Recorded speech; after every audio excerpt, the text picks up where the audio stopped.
Hey, what's going on everyone? Welcome back to another episode of Star Wars Coffee, where in today's video we're going to be taking a look at Ewan McGregor giving us an update on the Obi Wan Kenobi series. That's today here on Star Wars Coffee.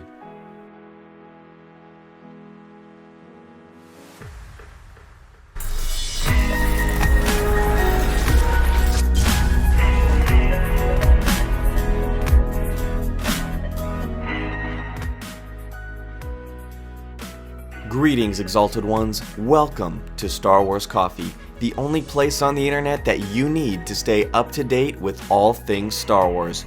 We're talking the latest Star Wars news, leaks, and of course, as always, giving you my analysis. Channel memberships are now live, and for $1.99 a month, you can get exclusive videos from me weekly as we rewatch the entire Star Wars series together.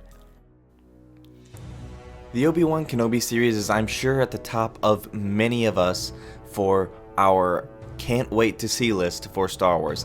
It's certainly at the top of mine, along with The Mandalorian Season 3, probably followed by the Boba Fett show after that. The Obi Wan Kenobi series is just so yearned for since Revenge of the Sith ended. And in this interview that I'm about to play, you're going to see Ewan McGregor, and the way he talks about it, you can tell he's just genuinely interested and excited to do this again. And I think that's something that we've all been yearning for as Star Wars fans, especially with the actors of the sequel trilogy really souring on the project. Specifically, the longer John Boyega talked about it, the more he didn't really care about it. The more Oscar Isaac did it, he seemed to lose his enthusiasm. Kelly Marie Tran seems to lose her enthusiasm. Daisy Ridley seems to try and essentially walk away from Star Wars for the most part. And Adam Driver was always just very Adam Driver about it, so he was always very focused on the project. But beyond that, it seems that Ewan McGregor is really excited to do it, which is a nice change of pace for us. It gives us more of that true Star Wars vibe that I feel like a lot of us get from The Mandalorian, where the actors are genuinely excited to be a part of it, and it truly is amazing.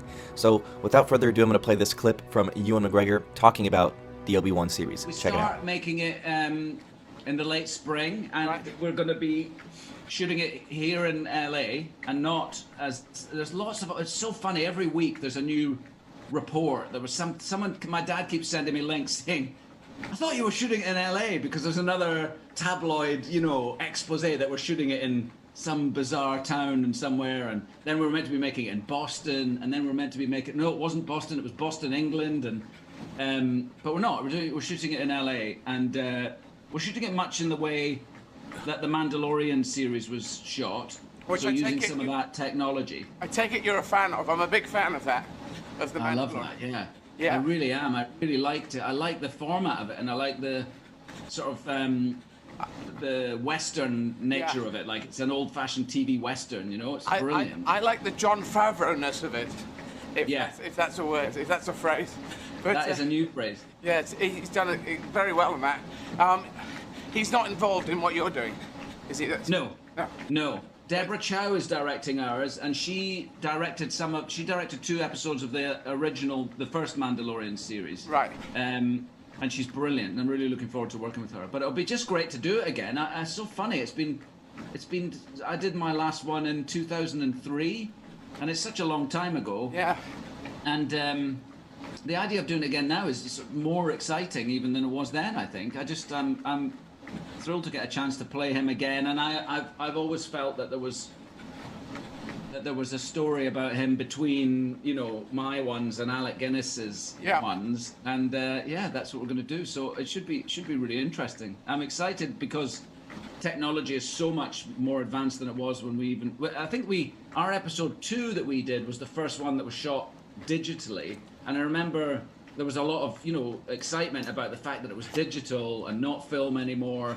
But the cameras used to have this huge cable coming out the back of them to a tent, the sort of hard drive tent that hummed and buzzed. And but then now, of course, the technology is so much further advanced. It should be quite interesting to do. And I think for us, probably not so much blue screen and green screen, which I always found quite tedious to spend week after week just in a blue environment or a green environment. But this should be quite certainly much more interesting for us, I think. Are they using that new thing that they used in The Mandalorian, that whole reality back screen?